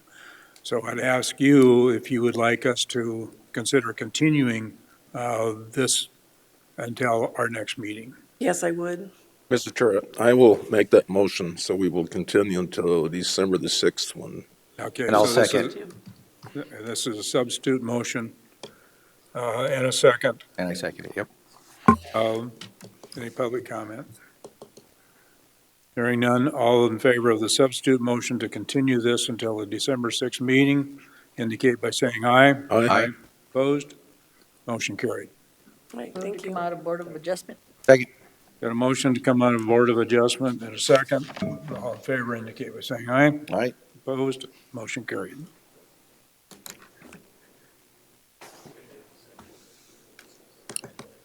Okay, items from chair and commission members. Start with you, Commissioner Lassiter. Do you have any items other than committee reports? Well, I was busy the last couple of weeks. I went to an event at the West River Electric Building. The 4-H students, I missed what that program was, but it was a pretty darn sharp program. The 4-H students, they're getting ready for a competition. They have to do research and then they do a presentation, but the way they do a presentation is they put it together in this particular case, it was like a radio show. So they have to research a topic, and they researched the cattle production in South Dakota. 4-H or FFA? FFA, you're right.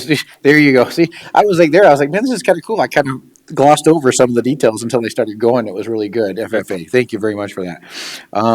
So that I got to see their presentation on that. The kids that were involved in that were awesome. You could tell that they had to research that topic in great detail with the cattle production, what our availabilities are right now with being able to butcher cattle in the state, and then what it looks like in the future. So we gave them some feedback and some tips on that one, but they're going to be going to a competition, and so hopefully what we gave them will help them with that competition in the near future. But that was a good learning experience, and I think that's great for our kids to do that. We all know Mr. Luton and his land. Tracy and I sat down and visited with him on that one and kind of got everything cleared up with him. I think that might be finally cleared up. So I hope so, but we shall see. And of course, I spent a lot of time on Election Day, and as y'all know with the election stuff. But Election Day, watching that whole machine work, I do have to say that was a good eye opener. It kind of gave some insight to, even though I made some recommendations, still gave it insight to how the process works. That makes it a little bit easier to understand it when we move forward. And then outside of that, the only thing I've got left is my committee report, so I'll wait until the end. Okay. Just a couple of things that I have relative to items outside of committee meetings. I just want to call the attention to Commissioner LaCroix.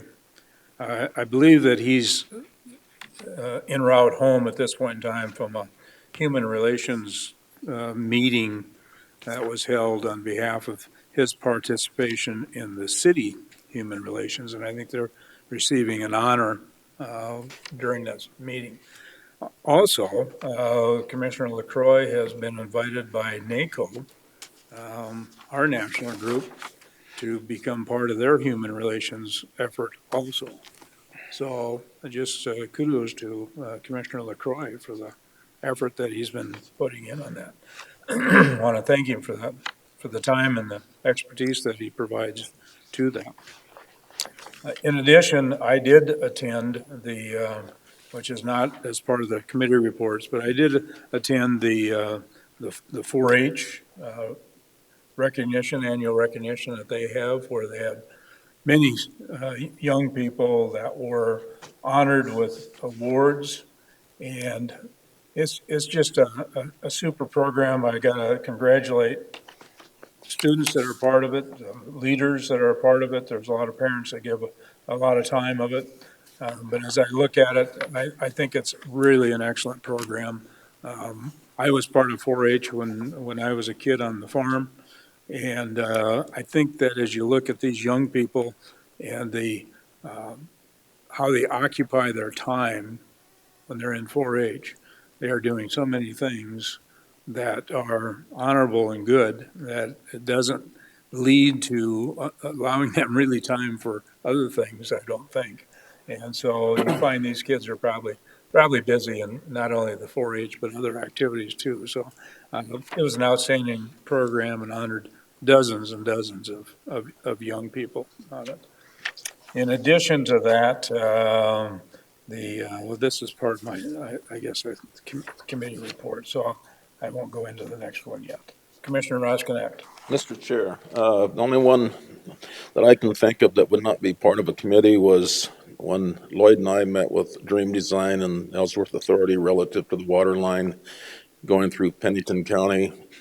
I suggested that we get all the stakeholders, that would be Box Elder, the county, Rapid City, Ellsworth Authority, and then whatever Dream Design's part of this. So Mike Stanley called me and asked me if we could meet at the city administration building last week. So we had Glenn with the Ellsworth Authority, Mike Stanley with Dream Design, Dale Tech, Rapid City Public Works Director, and I represented the county. And there was another engineer that is involved relative to Ellsworth Authority and the water line. And I got to admit, the first 10 minutes of that was pretty tense, but I really saw a lot of progress. I think there was give and take on both sides. The only party that wasn't there that I felt should have been there was Box Elder. But I think the next meeting, which is, and I talked to Travis about that, that'll be this Friday at 10 o'clock at the Elevate building.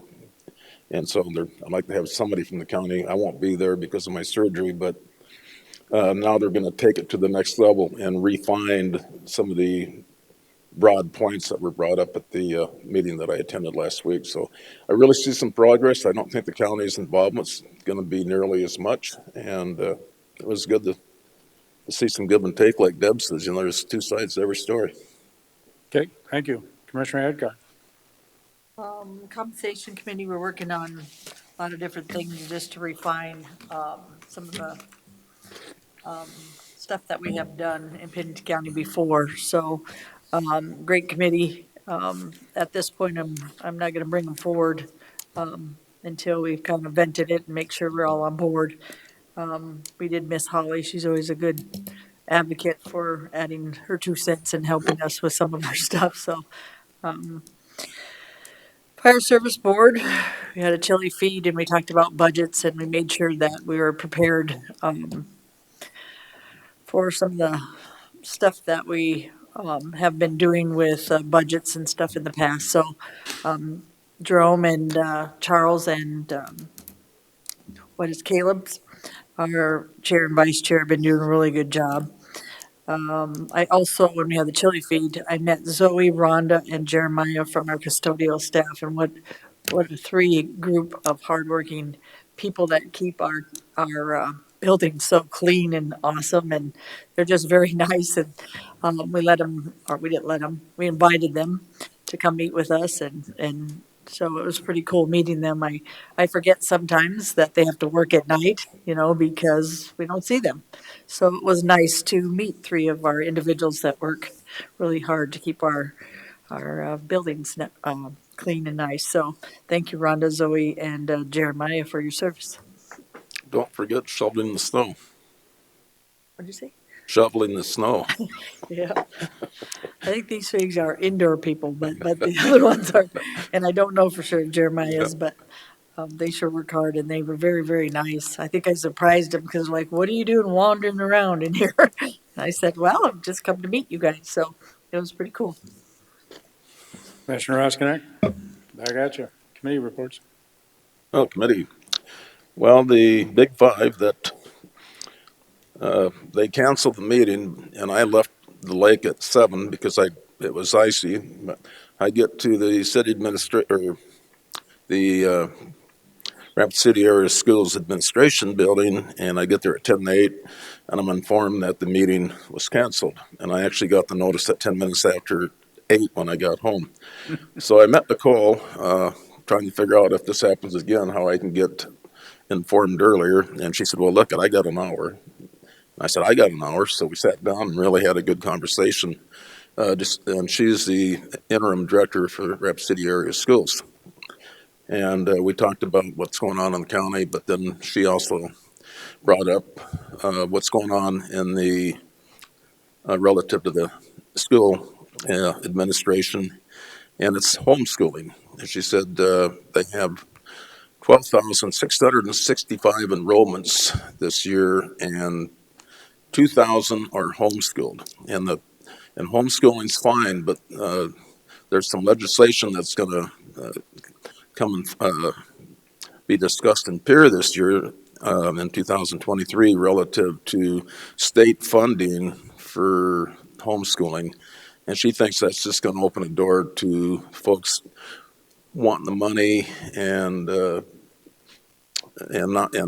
kids basically not getting the basic skills that they need. And if that happens, then those kids will eventually be, I think they're going to be an issue to the taxpayers because I see a problem.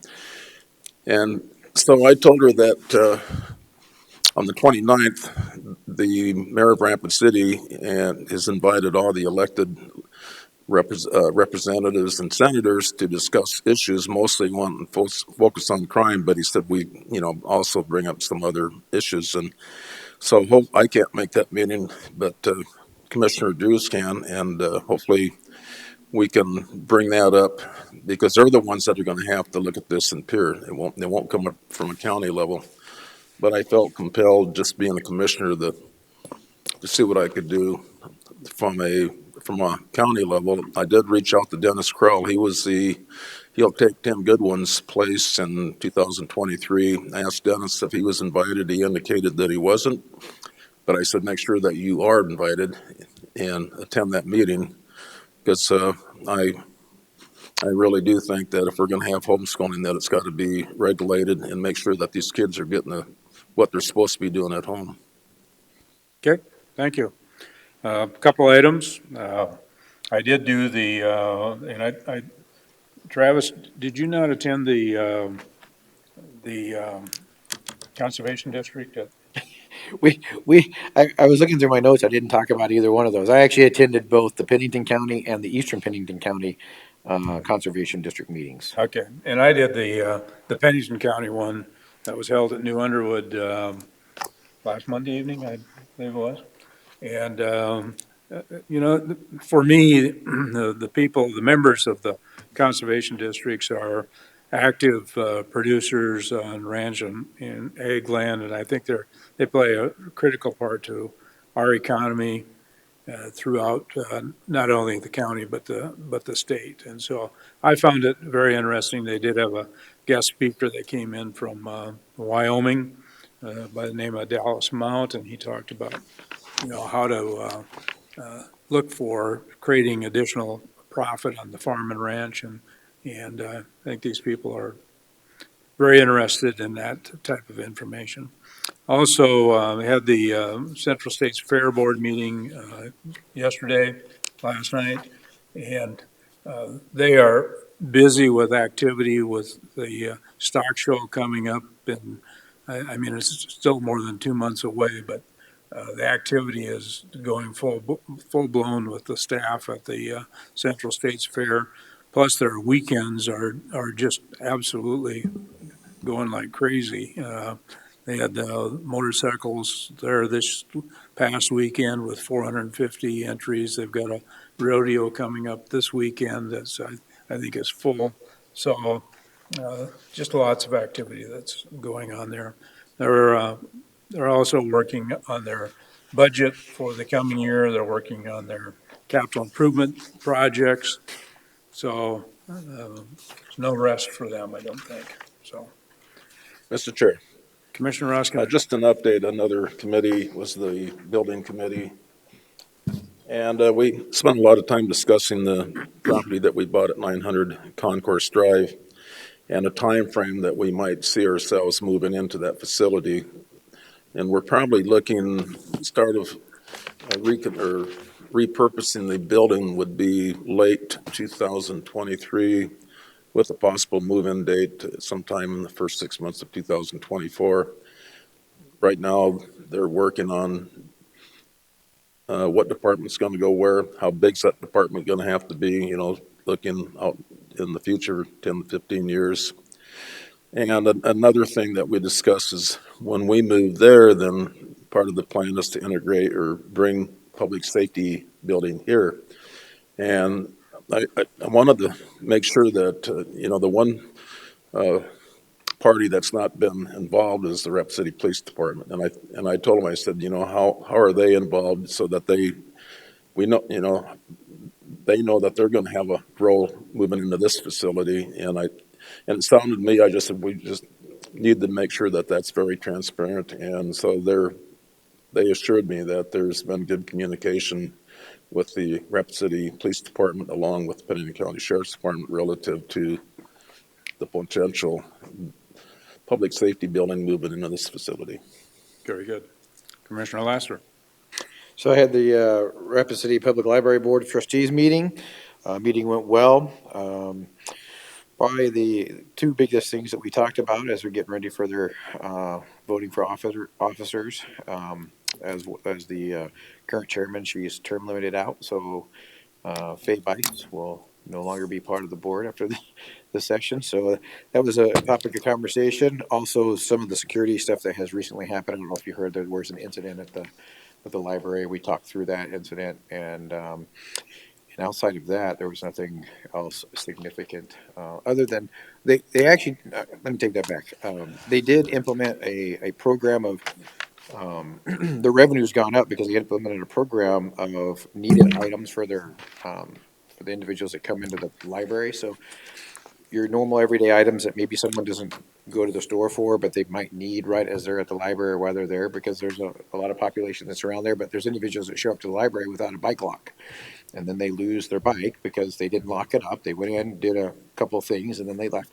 So the library thought, well, how can we help prevent some of this stuff from happening? So they actually have, they got $8 bike locks so they can help these individuals out when they come in. So they're trying to help the community in different ways by having things on hand that those community members might need. And it's not a just give it away to them. They do have to pay for it, but they're giving them that option so that somebody who may not have something right there because they didn't know they were coming right there right today, they can actually pick it up and utilize it without having a further loss in their life. So I thought it was pretty neat that they've done that, and they've seen that it's actually helping a lot of people out. Right. In the short time that they've implemented it. So, Mr. Chair. Commissioner Roskin. One more thing I forgot to mention is that. Lloyd. What's that? No, I wanted to mention that I see Jay out there, so I felt compelled to say that Jay and I worked on that agreement with the Silver City Volunteer Fire Department, because that's not a cookie cutter relative to Scenic and Quinn, because it's not deeded land, but it is a 30-year special use permit with the Forest Service. So I reached out to Jim Goebbels and asked him if he could provide, an additional letter to kind of solidify the fact that they're in it for long-term and to reduce any risk that might be involved. So Jerome's got that agreement, and it eventually will come in front of the commission for a vote. So we're getting closer. Okay. Very good. Anything else? Need a motion for executive session? So move. Mr. Chair, What about the voucher? we got to do Oh, the vouchers. I'm sorry. We'll hold off on that motion. Move to approve the vouchers in the amount of $6,767,951.21. Second. Got a motion and a second. Any public comment? All those in favor of the motion indicate by saying aye. Aye. Aye. Opposed? Motion carried. Now I'll take that Move to go motion into for executive executive session. Is there a second? All those in favor of going to the executive session indicate by saying aye. Aye. Opposed? Motion carried. Take a motion to return to regular session. So move. Got a motion and a second. All in favor indicate by saying aye. Aye. Opposed? Motion carried. Commissioner Roskinek. Mr. Chair, make a motion to move Natalie Gronlund from C 43-1, $31.96 an hour to C 43-2, $32.90 an hour, effective August 21st, 2022. There a second? Motion and a second. All in favor of the motion indicate by saying aye. Aye. Opposed? Mr. Chair, Commissioner Roskinek. make a motion to move Emily Martinez from B 23-1, $20.65 an hour to B 23-2, $21.18 an hour, effective August 7th, 2022. There a second? Second. Got a motion and a second. All those in favor of the motion indicate by saying aye. Aye. Aye. Opposed? Motion carried. Mr. Chair, Roskinek. make a motion to move Rochelle Lindsley from C 44-6, $3,162.40 biweekly to C 52-5, $3,342.40 biweekly, effective October 3rd, 2022. Second. Okay, we got a motion and a second. All those in favor indicate by saying aye. Aye. Opposed? Motion carried. Mr. Chair, Commissioner Roskinek. move to place Jonathan Farm Aches, building technician B2, B21, step 5, $18.40 an hour, effective November 13th, 2022. Second. Got a motion and a second. All those in favor indicate by saying aye. Aye. Opposed? Motion carried. We also have a warrant of appointment for Highway Superintendent Joseph Miller. Is there a motion? Second. Motion and a second. A question on that. So was the original, this is dated November 15th, and I presume, I don't know when the first one was dated. Pardon me? December 1st, 2018 was. So do we want this appointment effective that date so it stays consistent?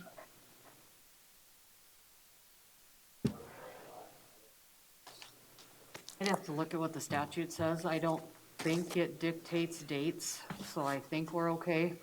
What do you mean? Because this one says are you talking about the December 1st, 2022 to December 1st, 2024? Because that's what the warrant of appointment is, from December 1st. Oh, does it say that? In the warrant, it does, from Yeah, December 20, it's in on December 1st. his appointment is as December 1st, 2022, and ending December 1st, 2024. That's what the warrant of appointment is, timeframe. Yeah. Chair. Unless sooner removed by the official action of the governing body. Here you go, Gary. If I'm not mistaken, his original appointment expires December 1st, 2022. Okay. So this is just continuing employment. Okay, okay. So the date is correctly already in it. Okay. So I've got a motion and a second. All those in favor indicate by saying aye. Aye. Aye, opposed? Motion carried. I guess you're good for another 2 years. Chairman, Commissioner Adcock. point of privilege. I'd like to thank Cindy and her group, and all the people that helped, including Travis, with all the things we had with elections this year and to clear up some of the stuff that we needed to move forward with. I think it was pretty amazing. I've been here probably the longest out of all the commissioners that are on the board now, and how much we have moved forward on some of the things and that we have changed to be more positive in Pennington County on some of these things. So I also enjoyed the other day, I've never done the canvassing and stuff like that. So it was more interesting, and anything I can learn, or I think this team can learn, is a good thing. And I just love the way Cindy is so passionate about her team. And even that day, if you watch when she talked about her team, I thought that was pretty amazing. And that tells you our auditor is just, she loves her team and she loves what she does. So I don't think the rest of the group, the rest of the community sees these things sometimes. And I thought I'd point that out only because it's truly nice to see the compassion and the team effort and the talk of team that she had brought forward. And she didn't say, I did it at all. She said, she kept saying, it wasn't me, it was my team. So her team supports her, and you could tell up there. And that's what I love too, when you talk to them, they're behind their leader all the way. And Pennington County has a bunch of people like that, but this is about Cindy and her team today, and she did an amazing job. So thank you to her and her team. We made it through this election period, and we did some more positive things, and appreciate your help on that, Travis, and the rest of the county for the things we're doing different just to make it more transparent for people. So it's pretty cool. Mr. Chair. Commissioner Roskinek. So, yeah, when we were done with the canvas, and that process was complete, you could see that weight was taken off of Cindy's shoulder. She was almost getting teary because it was I don't know that we see it as much like Deb said, but man, there's got to be a lot of stress on an auditor during this, especially when you got as much of a profile that this one got this year. So kudos to Cindy and her group. Awesome. Okay. Thank you for that.